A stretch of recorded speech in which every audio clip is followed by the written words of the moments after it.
Cylinder ಬಿಕ್ಕಟ್ಟಿನ ಹೆಸರಿನಲ್ಲೂ ಕೂಡ ರಾಜಕೀಯ ಅನ್ನೋದು ಜೋರಾಗಿದೆ.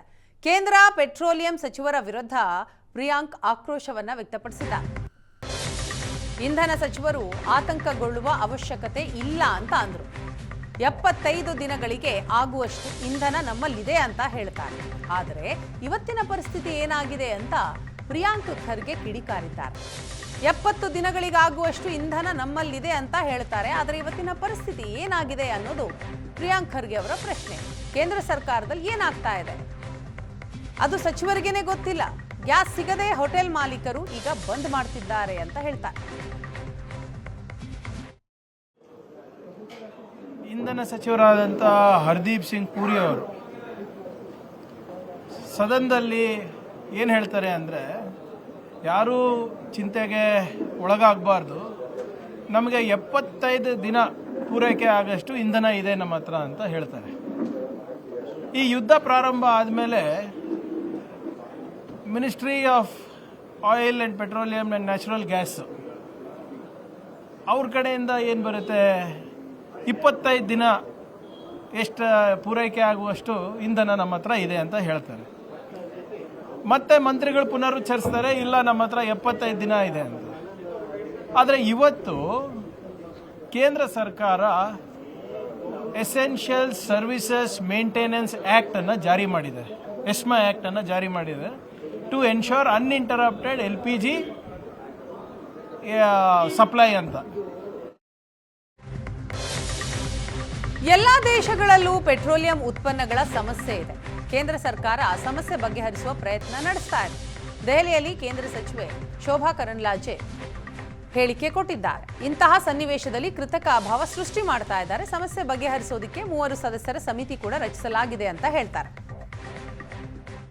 ಕರ್ನಾಟಕದಲ್ಲಿ ಮತ್ತು ದೇಶದ ಬೇರೆ ಬೇರೆ ಭಾಗಗಳಲ್ಲಿ ಹೋಟೆಲ್ ಉದ್ಯಮದ ಸಂಘಟನೆಯವರು ನಮಗೆ ಫೋನ್ ಕರೆನೋ ಮಾಡ್ತಾ ಇದ್ದಾರೆ, ಹಾಗೆಯೇ ಪತ್ರಗಳನ್ನು ಕೂಡ ಕೊಟ್ಟಿದ್ದಾರೆ.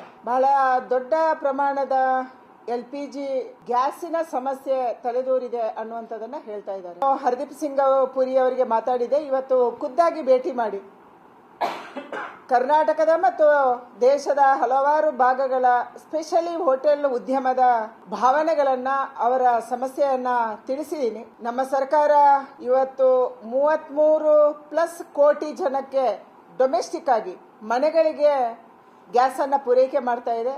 ಪ್ರಪಂಚದ ಅತ್ಯಂತ ದೊಡ್ಡ ಒಂದು ಸಪ್ಲೈ ಚೈನು ಭಾರತದಲ್ಲಿ ಇದೆ. 33 ಕೋಟಿ ಜನ ಮನೆಗಳಿಗೆ ಗ್ಯಾಸ್ ಸಿಲಿಂಡರ್ ಸಪ್ಲೈ ಮಾಡೋದು ಮೊದಲ ಆದ್ಯತೆ ಅನ್ನುವಂಥದ್ದನ್ನ ಸರ್ಕಾರ ಬಹಳ ಸ್ಪಷ್ಟ. ಜನರು ಹಿತಮಿತವಾಗಿ ಗ್ಯಾಸ್ ಬಳಕೆ ಮಾಡಬೇಕು. ಮೈಸೂರಿನಲ್ಲಿ ಮಾಜಿ ಸಂಸದ ಪ್ರತಾಪ್ ಸಿಂಹ ಮನವಿ ಮಾಡಿಕೊಂಡಿದ್ದಾರೆ. ಬೇರೆ ದೇಶಗಳಲ್ಲಿ ಇಂಧನ ಕೊಂಡುಕೊಳ್ಳಲು ಆಗದೇ ಇರೋ ಪರಿಸ್ಥಿತಿ ಇದೆ. ಇಂತಹ ಸಂದಿಗ್ಧ ಪರಿಸ್ಥಿತಿಯಲ್ಲಿ ಜನರು ಸಹಕಾರ ನೀಡಬೇಕು. ಪೆಟ್ರೋಲ್ ಡೀಸೆಲ್ ಸದ್ಯಕ್ಕೆ ಕೊರತೆ ಆಗೋದಿಲ್ಲ. ಮೈಸೂರಿನಲ್ಲಿ ಬಿಜೆಪಿ ಮಾಜಿ ಸಂಸದ ಪ್ರತಾಪ್ ಸಿಂಹ ಅವರ ಹೇಳಿಕೆ. ಯುದ್ಧ ನಡೀತಾ ಇದೆ. ಇರಾನ್ ಪಕ್ಕದಲ್ಲಿ ಏನು ಹಾರ್ಮುಜ್ ಕೊಲ್ಲಿ ಏನಿದೆ, ಅಲ್ಲಿಯೇ 40% ಆಫ್ ದಿ ಆಯಿಲ್ ಗ್ಯಾಸ್ ಅಲ್ಲಿ ಟ್ರಾನ್ಸ್ಪೋರ್ಟೇಷನ್ ಆಗುತ್ತೆ. ಇಂಡಿಯಾದವರಿಗೆ ಎಕ್ಸೆಂಪ್ಟ್ ಮಾಡಿದ್ದಾರೆ, ಇಲ್ಲ ಅಂತಲ್ಲ. ಇಡೀ ಜಗತ್ತಲ್ಲಿ ಎಲ್ಲಾ ಕಡೆನೂ ಕೂಡ ಪ್ರೈಸ್ ರೈಸ್ ಆಗಿದೆ. ಆದರೆ ನಮ್ಮಲ್ಲಿ ಪೆಟ್ರೋಲ್ ಡೀಸೆಲ್ ಬೆಲೆನೇನು ಜಾಸ್ತಿ ಮಾಡಿಲ್ಲ. ಗ್ಯಾಸ್ನ ಸ್ವಲ್ಪ ಜಾಸ್ತಿ ಆಗಿದೆ, ಕೊರತೆನೂ ಕೂಡ ಇದೆ. ಯಾಕಂದ್ರೆ ನಮಗೆ ಒಂದು ಸಿಲಿಂಡರ್ ನಮ್ಮ ಸರ್ಕಾರ, ಮೋದಿ ಸರ್ಕಾರ ಬಂದಾದ ನಂತರ ನೀವು ಬುಕ್ ಮಾಡಿ ಕೆಲವೇ ಗಂಟೆಗಳಲ್ಲಿ ಮನೆಗೆ ಸಿಲಿಂಡರ್ ಬರ್ತಾ ಇತ್ತು. ಈಗ ವಾರ, 10 ದಿನ, 15 ದಿನ, 20 ದಿನ ವೇಟ್ ಮಾಡಬೇಕಾದಂತ ಸ್ಥಿತಿ ಕಾಣಿಸ್ತಾ ಇದೆ. ಹಾಗಾಗಿ ಹಿತಮಿತವಾಗಿ ಖರ್ಚು. ಇನ್ನು ಬೆಂಗಳೂರಿನಲ್ಲಿ ಫೇಮಸ್ ದೋಸೆ ಹೋಟೆಲ್ಗೂ ಕೂಡ ಸಿಲಿಂಡರ್ ಶಾಕ್ ನೀಡಲಾಗಿದೆ. ಅಂದರೆ ವಿದ್ಯಾರ್ಥಿ ಭವನ ಹೋಟೆಲ್ ಇರ್ಬೋದು, ಈ ರೀತಿ ಬೇರೆ ಬೇರೆ ಹೋಟೆಲ್ಗಳಲ್ಲಿ ದೋಸೆ ಕಾವಲಿಗಳು ಬಂದ್. 4 ದೋಸೆ ಹಂಚುಗಳ ಪೈಕಿ ಈಗ ವಿದ್ಯಾರ್ಥಿ ಭವನದಲ್ಲಿ 2 ದೋಸೆ ಕಾವಲಿ ಬಂದ್. ಸಿಲಿಂಡರ್ ಸಿಗದೆ ಹೋದರೆ ನಾಳೆ ಸಂಪೂರ್ಣ ಬಂದ್ ಆಗುವ ಆತಂಕ ಇದೆ. ವಿದ್ಯಾರ್ಥಿ ಭವನದಲ್ಲಿ ಪ್ರತಿದಿನ 5 ಸಿಲಿಂಡರ್ ಬಳಕೆಯಾಗತ್ತೆ. ನಾಳೆಯ ಒಳಗೆ ಸಿಲಿಂಡರ್ ಒಂದು ವೇಳೆ ಸಿಗದೆ ಹೋದರೆ ಬಂದ್ ಮಾಡಬೇಕಾಗುತ್ತೆ. ಹೋಟೆಲ್ ಬಂದ್ ಮಾಡುವ ಆತಂಕವನ್ನ ವ್ಯಕ್ತಪಡಿಸಿದ್ದಾರೆ ಸಿಬ್ಬಂದಿ.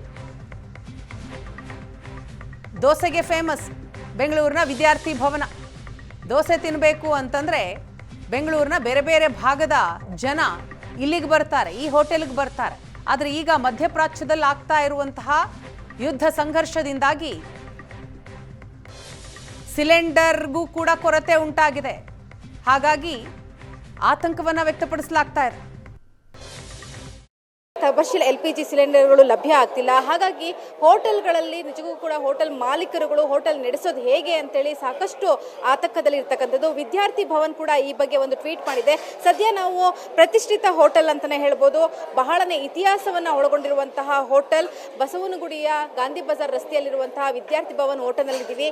ಸದ್ಯ ಎಲ್ಲರೂ ಕೂಡ ಇಲ್ಲಿನ ದೋಸೆ ಅಂತಂದ್ರೆ ಎಲ್ರಿಗೂ ಇಷ್ಟ. ಹಾಗಾಗಿ ವಿದ್ಯಾರ್ಥಿ ಭವನ್ ದೋಸೆಯನ್ನು ತಿನ್ನಕ್ಕೆ ಎಂದಿನಂತೆ ಸಾಕಷ್ಟು ಜನ ಗ್ರಾಹಕರು ಕೂಡ ಬಂದಿದ್ದಾರೆ. ಅಷ್ಟೇ ಪ್ರೀತಿಯಿಂದ ಇಷ್ಟಪಟ್ಟು ದೋಸೆಯನ್ನು ಸವಿತಾ ಇದ್ದಾರೆ. ಆದರೆ ಇಲ್ಲಿ ಈಗಾಗಲೇ ಟ್ವೀಟ್ ಮಾಡಿರುವಂತಹ ಈ ಹೋಟೆಲ್ನ ಮಾಲೀಕರಾಗಿರುವಂತಹ ಅರುಣ್ ಅಡಿಗೆ ಹೇಳ್ತಿರ್ತಕ್ಕಂಥದ್ದು, ಇನ್ನೆರಡು ದಿನ LPG ಗ್ಯಾಸ್ನ ಬೆಲೆ ಇದೇ ರೀತಿ, LPG ಗ್ಯಾಸ್ನ ಒಂದು ಅಭಾವ ಕೊರತೆ ಇದೇ ರೀತಿ ಮುಂದುವರೆದಿದೆ. ಆದರೆ ನಾವು ಹೋಟೆಲ್ನ ಬಂದ್ ಮಾಡಬೇಕಾಗುತ್ತೆ ಅನ್ನುವಂತಹ ಟ್ವೀಟನ್ನು ಮಾಡಿದ್ದಾರೆ.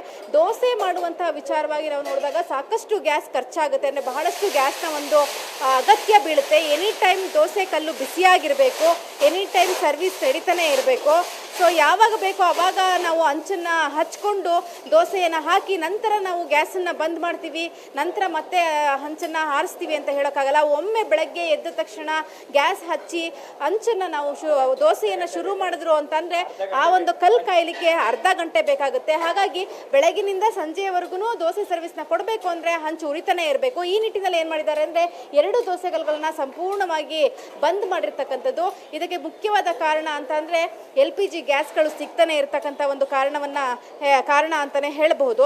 ವಿದ್ಯಾರ್ಥಿ ಭವನ ಮಾಲೀಕರು ಹೇಳೋ ಪ್ರಕಾರ ಅರುಣ್ ಅಡಿಗರ್ ಅವರು ಈಗಾಗಲೇ ಟ್ವೀಟ್ ಮಾಡಿದ್ದಾರೆ. ಆ ಪ್ರಕಾರವಾಗಿ ನಾಳೆ ಮಧ್ಯಾಹ್ನದವರೆಗೂ ಕೂಡ ನಾವು ಇರುವಂತಹ ಒಂದು ಗ್ಯಾಸನ್ನು ಮೇಂಟೈನ್ ಮಾಡಬಹುದು.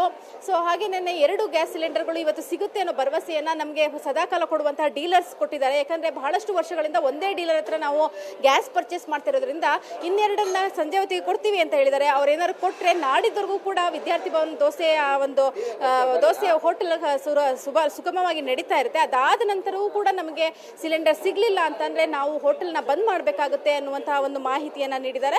ಜೊತೆಗೆ ಈ ಬಗ್ಗೆ ಟ್ವೀಟ್ ಕೂಡ ಮಾಡಿದ್ದಾರೆ. ಕ್ಯಾಮರಾ ಪರ್ಸನ್ ಗುರುಮೂರ್ತಿ ಜೊತೆ ರಕ್ಷಾ, ಏಷ್ಯಾನೆಟ್ ಸುವರ್ಣ ನ್ಯೂಸ್, ಬೆಂಗಳೂರು.